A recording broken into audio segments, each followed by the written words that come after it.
Tudo isso é para que a gente cresça no reino, cresça em conhecimento, na presença de Deus. E o primeiro que vai falar hoje é o meu irmão, meu amigo Temer. Vem aqui.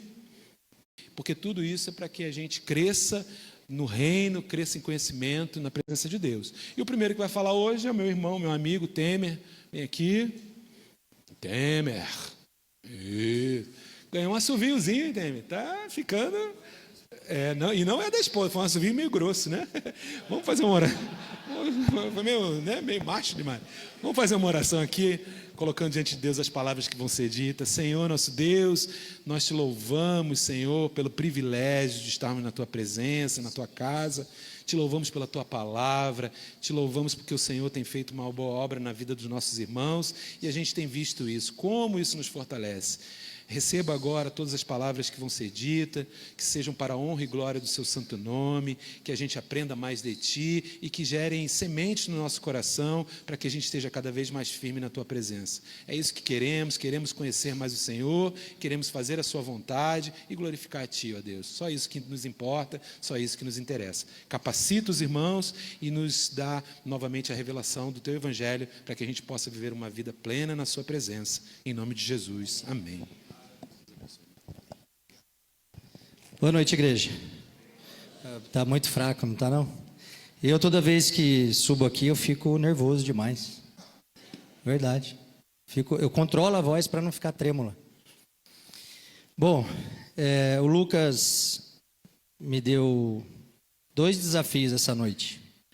Falar sobre um tema que eu e ele já debatemos bastante ao longo desses 8 anos de caminhada que estamos caminhando juntos. E em 10 minutos, sintetizar isso em 10 minutos é um desafio. E a pergunta que ele fez, eu achei uma pergunta muito interessante, que é: como eu leio na minha vida o conceito de justificação e santificação? E para ser sincero, eu nunca parei para pensar sobre isso. E aí quando ele me falou ontem, eu fui estudar um pouco, e queria deixar aqui o que eu entendi disso, muito mais focado na questão da santificação do que da justificação. Porque a justificação, creio eu, que a grande maioria de nós já entendeu, e eu quero só ler o texto aqui, porque ele é bem claro.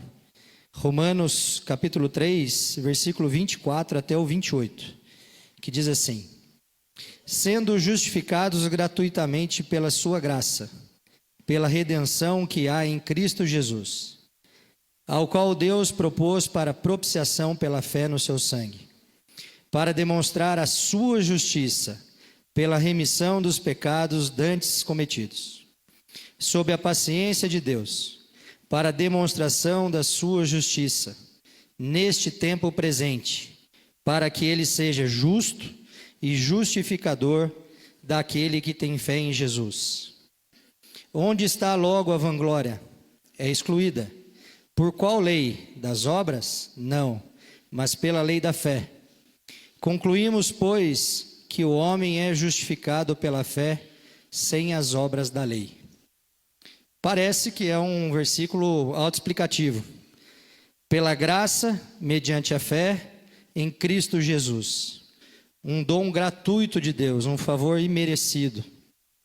Então, se a gente se perguntar o que é necessário para ser salvo, ter fé em Jesus. Simples assim. E a religião tenta nos trazer conceitos para dizer que a gente precisa fazer a nossa parte. E talvez eu mesmo, em algum momento, tenha pregado o evangelho nessa direção. Mas eu aprendi e corrigi esse caminho, entendendo em tantos outros versículos a mesma direção. Atos 13:39, 1 Coríntios 7:11, Gálatas 2:16, Romanos 5:1, Tito 3:5 e tantos outros. Então eu queria focar no aspecto da santificação, porque particularmente para mim é o maior desafio. Não sei para vocês, mas para mim é. E esse é um processo que não tem fim. Só vai acabar quando Jesus voltar ou quando nós formos nos encontrar com Ele. E é um exercício diário de negar a nossa própria carne e viver pelo Espírito. Porque se somos filhos de Deus, não devemos mais viver pela carne, e sim pelo Espírito. Gálatas 5,19, eu vou ler até o 25. Porque as obras da carne são manifestas, as quais são adultério, fornicação, impureza, lascívia, idolatria, feitiçaria, inimizades, contendas, ciúmes, iras, pelejas, dissensões, heresias, invejas, homicídios, bebedices, glutonarias e coisas semelhantes a estas, acerca das quais de antemão vos declaro, como também já antes vos disse, que os que cometem tais coisas não herdarão o reino de Deus. Mas o fruto do Espírito é amor, gozo, paz, longanimidade, benignidade, bondade, fé, mansidão e temperança. Contra estas coisas não há lei. E os que são de Cristo crucificaram a carne com as suas paixões e concupiscências. Se vivemos em espírito, andemos também em espírito. Se formos analisar o primeiro versículo que lemos sobre justificação, e temos ele como uma verdade absoluta, porque a Bíblia não tem nada que não seja 100% verdadeiro, nós entendemos que em Gálatas 5,19, da mesma forma. E por que é tão difícil viver em espírito, viver pelo Espírito, andar pelo Espírito? Porque a gente tem uma dificuldade em obedecer a Deus. Nós temos uma dificuldade de abrir mão dos nossos direitos, bem entre aspas, e andar para cumprir os nossos deveres. Nós vivemos em uma sociedade, de modo geral, que só se preocupa, o indivíduo só se preocupa com si mesmo. E nessa direção, ele anda exclusivamente pela carne. E qual é o problema disso? Se nós desobedecemos a Deus, nós vamos inevitavelmente cair em pecado. E quanto mais a gente cauterizar a nossa consciência, no sentido de que se eu estou salvo pela graça, eu não preciso mudar de vida, pouco a pouco eu vou me afastando de Deus. Porque a gente sabe que o salário do pecado é a morte. Então, se nós andamos afastados do que Deus manda nós andarmos, naturalmente a gente vai escalar os nossos pecados. Eu não sei se com vocês foi assim, mas comigo, sem dúvida nenhuma. Então, quando comecei a buscar as coisas de Deus em 2017, nessa igreja, me batizei em 2018, eu não andei em obediência até 2023. E essa é uma das discussões que eu tenho sempre com o Lucas. Eu falo, cara, eu não acho que eu era salvo lá atrás. Porque ser filho significa fazer com que seu pai se alegre de você. Então tem muita gente, assim como eu, que busca muito as bênçãos de Deus, mas não quer o Deus das bênçãos.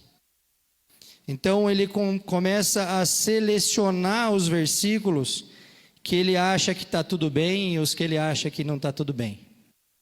Mas esse é um engano tremendo, porque Deus não classifica os pecados. Pecado é pecado.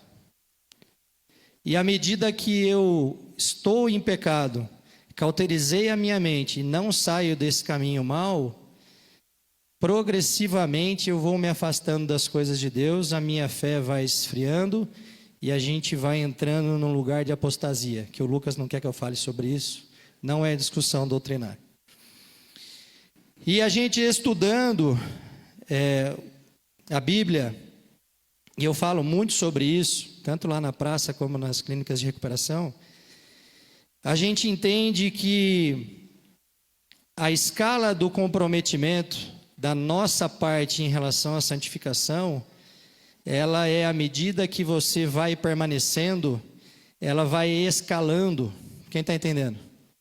À medida que você permanece no caminho com Jesus, ao lado dele, ele vai te pedindo mais e mais. E você, quando se posiciona nesse lugar de filho, você entra numa questão de querer agradar o seu pai. Você não consegue andar de outra forma, porque você, à medida que obedece, ele vai liberando sobre você dons, e isso é tremendo, isso é maravilhoso. E eu não sei se vocês experimentaram situações em que o Espírito fala tão claramente com você, que quando você vai orar por uma pessoa, quando você dá uma palavra para uma pessoa, você tem na mesma hora a certeza que foi do Espírito Santo. É ou não é assim? E esse caminho, para quem se posicionou como filho e não mais como criatura, não pelo aspecto da salvação, porque essa conta já foi paga, mas porque não faz sentido a gente que recebeu tão grande salvação continuar no chiqueiro. Não dá. Se você vive no chiqueiro, você vai se sujar. Não tem como ser diferente. E muita gente usa o aspecto da nova aliança, Jesus, o sangue derramado, a graça imerecida, como uma licença para pecar. E não é isso. Eu queria, nessa progressão do que Jesus nos pede, tem 3 versículos que mostram isso claramente. Mateus 22, 37, diz assim: E Jesus disse-lhe: Amarás o Senhor teu Deus de todo o teu coração, e de toda a tua alma, e de todo o teu pensamento. Este é o primeiro e grande mandamento. E o segundo, semelhante a este: amarás o teu próximo como a ti mesmo. Já é difícil, não é? É muito difícil. Você colocar o interesse do seu próximo na frente do seu interesse. Em João 15, 12, ele sobe essa régua. Ele diz assim: o meu mandamento é este, que vos ameis uns aos outros, assim como eu vos amei. Irmãos, subiu a régua. Como é possível a gente amar alguém como Jesus nos amou? Será que a gente se entrega na cruz por alguém? Mas ele não para por aí. Em Lucas 9, 23, ele diz assim: se alguém quiser vir após mim, negue-se a si mesmo e tome cada dia a sua cruz e siga-me. Subiu mais um pouco. Vocês percebem isso? É uma progressão de entrega. Todo indivíduo, toda a velha criatura que teve um encontro genuíno com Jesus, precisa tomar a sua cruz e segui-lo. Não é uma opção isso. Porque senão a gente não pode dizer que teve um encontro genuíno com Jesus. E aí sim, se a gente de fato não teve um encontro genuíno com Jesus, não tem como a gente dizer que tem fé nele. E aí eu não tenho acesso à graça. Porque para ter acesso à graça, precisa ter fé em Jesus. Se eu tenho fé em Jesus, a minha progressão de mudança, o meu amadurecimento na fé, é inevitável. Dá para entender isso? Então eu queria, para finalizar, porque todas as vezes eu extrapolo o meu tempo, o Lucas fica bravo comigo depois. Eu queria fazer uma pergunta para você. Você, sabendo estar salvo, porque foi Jesus que pagou essa conta, ainda tem dificuldades em tomar a sua cruz para segui-lo? Você ainda tem dificuldade de pedir perdão? Você ainda tem dificuldade de perdoar? Você ainda tem dificuldade de dividir o seu recurso com aquele que mais precisa? Você ainda tem dificuldade de honrar o seu líder no caminho da fé? Será que eu posso, como alguém que conheceu o Evangelho aqui nessa igreja, que foi discipulado aqui nessa igreja, eles não gostam desse termo, mas é verdade. não ser grato pela vida do pastor Eras, do pastor Lucas, dos outros pastores que estão aqui? Será que por um dia que é uma frase mal colocada, eu vou pegar tudo isso e vou jogar no lixo? Será que eu não tenho condições de olhar para mim mesmo e saber que as minhas carências não precisam ser supridas por pessoas, mas por Jesus? Então, se você tem dificuldade em viver pelo Espírito, eu queria que você ficasse em pé no seu lugar, que eu queria orar para você. É um gesto difícil, é um gesto que pode constranger, mas é um posicionamento diante de Deus de que você quer mudar a sua postura e parar de viver pela carne e viver pelo Espírito. Tem alguém? Ninguém? Senhor Jesus, Pai amado, Pai querido, obrigado, Senhor, por esse momento, obrigado, Senhor, por essa oportunidade, que o Senhor semeie no coração desses nossos irmãos que estão aqui, aquilo que for da sua vontade. Espero não ter atrapalhado aquilo que o Senhor quis passar para eles, que o Senhor permita que essa igreja continue frutificando, continue prosperando, para a honra e glória do seu nome. Amém.